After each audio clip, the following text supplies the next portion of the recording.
این ویدیو نه تنها میخوام بهت یاد بدم که روی چاقو حکاکی کنی، بلکه میتونی روی تبر، ظرفای مسی، قطعات ماشین و هر زهرماری که فکر میکنی میشه طراحی کرد. برای انجام این کار دو تا شرط داره. یکی این که شما یه بوست برای من تو کامنت ها میفرستید که من انرژی بگیرم. شرط بعدی که از همه مهمتره اینه که باید بهش آهنربا بچسبه. مثل این اگه مثل این آهنربا روش نچسبه نمیشه روش حکاکی کرده. نیای بگی نشد از تجهیزات مورد نیازمون یه دونه آداپتور 12 میخوایم که خیلیاتون تو خونه ندارید. نداره. با یه باتری موتورم میشه این کار انجامش داد. حتی اگه اونم نداشتی با یه باتری ماشین میشه این کار انجام داد. بچه‌ها یه تو که باید بریم کافینتی تا یه چاپ خوشگل از طرحمون بگیریم. میاو. پیشنهاد میکنم برای طرح حتما برید تو پینترست، چون تنوع طرحاش خیلی زیاده. اینم خوراک تتوه. رفتم تو ورد و چند سایز مختلف گرفتم کدوم بکارم میاد. اینجا بد کلافه بودم ها. بالاخره چاپش کردم و گذاشتم رو دستم و تشریف آوردم خونه محضر شما. بعد اینکه اینو رفتی چاپ کردین من حالا اینو بریدمش. بیا تلو تا بهت بگم چیکار کنم. چاقومو آوردم و عکسمو گذاشتم روش ببینم چقدرشو باید رنگ کنم. یه لاک 7000 تومانی زمان قاجار خریده بودم. حالا با اون یه دست رنگ روش زدم. من یه دست که بهش رنگ زدی یه دست دیگه پورتو فانتزی بهش میزنیم. حالا بعداً بهت میگم چرا باید دو دست بزنیم.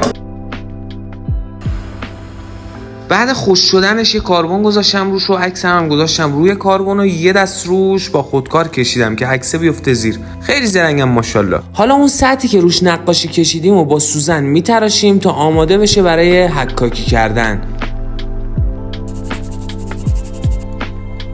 این هم نتیجهش. برای استارت حکاکیمون یه دونه لیوان میاریم و اینجا باید پر آب بشه. اینقدر باید نمک توش بریزید که دیگه نمک توش حل نشه.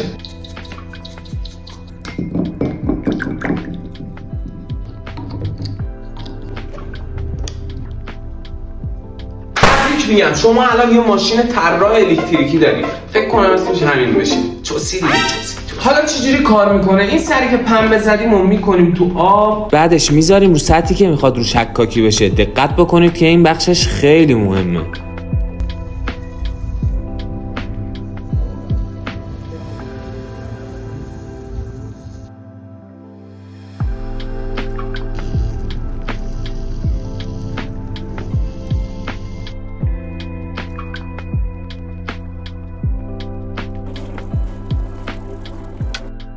هم دیگه نتیجه کارو ببینیم، ولی قبلش یه نکته‌ای رو من رعایت نکردم ولی شما رعایت کنید. اون قسمتی بود که پنبه رو من میچسبوندم روی چاقو. بچه‌ها من اینو کم نگه داشتم روش، ولی شما اشتباه من نکنید. زیاد روش نگه دارید همه خطا بیفته. برای من همه خطا نیفته. بریم با هم دیگه نتیجه رو ببینیم، ولی قول بده یه لایک بکنید دیگه. دوست دارم.